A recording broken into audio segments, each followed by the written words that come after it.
sec a সমান 3/2 হলে tan a এর মান কত সেটা আমাদেরকে নির্ণয় করতে হবে এই চারটি অপশন থেকে। তো একই অঙ্ক আমি দুই পদ্ধতিতে সমাধান করব। একটা হচ্ছে ত্রিভুজ পদ্ধতি অর্থাৎ সমকোণী ত্রিভুজ এঁকে, আর আরেকটা হচ্ছে সূত্র দিয়ে অর্থাৎ এইখান থেকে ডাইরেক্ট সূত্র দিয়ে। তো প্রথমত আমি এই অঙ্কটি আগে সূত্র দিয়ে সমাধান করি, তারপরে ত্রিভুজ সূত্রে যাব, ত্রিভুজের যে পদ্ধতি সেটা দিয়ে যাব। তো যে রকমই আছে আমি এখান থেকে আগে sec a সমান 3/2 দেওয়া আছে, আমাকে tan এ যাইতে হবে। তাহলে আমি জাস্ট উভয় পক্ষকে বর্গ করে দেব। তাহলে বিষয়টা কি দাঁড়াচ্ছে, এটা হচ্ছে sec square a equal to বর্গ করলে এটা হবে 9/4। এখন আমার sec থেকে যাইতে হবে tan এ। তো sec স্কয়ার কে আমরা লিখতে পারি যে 1 plus tan square a equal to 9/4। আমরা ত্রিকোণমিতিক যে সূত্রগুলো পড়েছি সেই সূত্র অনুযায়ী sec স্কয়ার। আচ্ছা, এবার আমরা এখান থেকে আমাদের যেহেতু tan স্কয়ার এর মান নির্ণয় করতে হবে, তাহলে আমরা tan স্কয়ার a সমান 1 টাকে এই সাইডে দিয়ে দেব, তাহলে 9/4 - 1। তাহলে এখান থেকে আমরা tan স্কয়ার এর মানটা কি পাবো, লসাগু করলে 4 হয়, তাহলে 9 - 4। তাহলে tan স্কয়ার a সমান এটা হচ্ছে 5/4। tan স্কয়ার এর মানটা আছে, কিন্তু আমাকে বলেছে tan এর মান নির্ণয় করতে। উভয় পক্ষকে জাস্ট বর্গমূল করে দেব।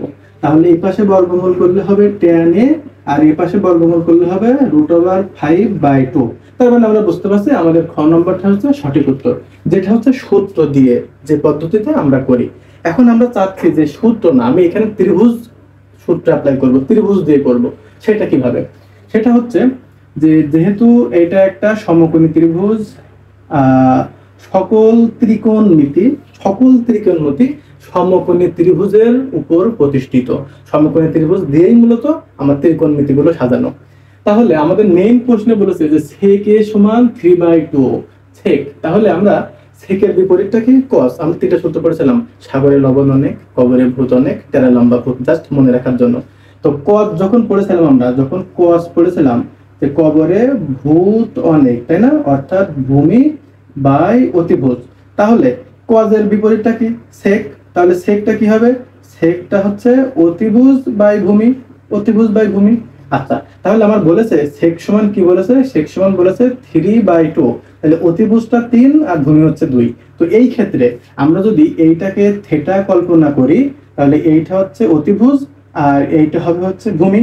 তাহলে আমার বলেছে যে sec সমান অতিভুজ বাই ভূমি, তাহলে এইটা হচ্ছে 3 আর এইটা হচ্ছে 2। সমকোণী ত্রিভুজে যদি অতিভুজ দেওয়া থাকে আর ভূমি দেওয়া থাকে, লম্ব বের করা আমাদের জন্য কি কঠিন? কঠিন না। তাহলে লম্বটা কি হবে, লম্ব যেটা হবে সেটা হচ্ছে √ এটা হচ্ছে 3 স্কয়ার মাইনাস এটা হচ্ছে 2 স্কয়ার। তার মানে ফলাফলটা কি হবে 9 - 4, তার মানে কত, √5। তাহলে এই যে লম্ব যেটা, লম্বটা হচ্ছে √5। এখন আমরা যদি tan এর সূত্র অ্যাপ্লাই করি, tan, তো tan a সমান বা tan থিটা সমান, আমরা এখানে আমার কিন্তু কোণ দিতে হবে, আমি কোণ দেই নাই, প্রত্যেকটা কোণ দিতে হবে। তো tan a সমান আমরা কি জানি, তেরা লম্বা ভূত, লম্ব বাই ভূমি, লম্ব কি √5, এই √5, ভূমি কি, ভূমি হচ্ছে 2। তাহলে একবারে আমি যদি ত্রিভুজটা ঠিকঠাক করে তিনটা বাহু নির্ণয় করতে পারি, তাহলে আমাদের এইখানে যে কোনো ত্রিকোণমিতিক অনুপাত বলুক না কেন, আমরা খুব ইজিলি সেটা নির্ণয় করতে পারবো। জাস্ট যেটা দেওয়া আছে সেইটা থেকে আগে আমাদেরকে তিনটা বাহু সাজিয়ে নিতে হবে। আমরা কিন্তু ত্রিভুজ সূত্রতে এই অঙ্কটা খুব ইজিলি করতে পারছি। এখানে ক্যালকুলেশন একটু বড় আছে, কিন্তু এখানে ক্যালকুলেশনটা জাস্ট আমরা বাহু নির্ণয় করতে পারলে, অর্থাৎ দুইটা বাহু তো দেওয়াই আছে, আর একটা নির্ণয় করতে পারলে আমাদের জন্য খুবই ইজি হবে। তো আমার মনে হয় যে ত্রিকোণমিতির আজকের অঙ্কটা আমরা যে দুই পদ্ধতিতে দেখিয়েছি, আমরা এরপর থেকে এই অঙ্কগুলো আর সমস্যায় পড়বো না অঙ্কগুলো করতে, আর বাকিগুলা নিজেরা প্র্যাকটিস করবো এই ধরনের অঙ্ক। তাহলে আমাদের যে সমস্যাগুলো আছে সেগুলো আর থাকবে না। আজকে পর্যন্তই, পরবর্তীতে আবারও দেখা হবে অন্য কোনো ভিডিওতে। সে পর্যন্ত সকলেই সুস্থ থাকবেন, ভালো থাকবেন। ধন্যবাদ।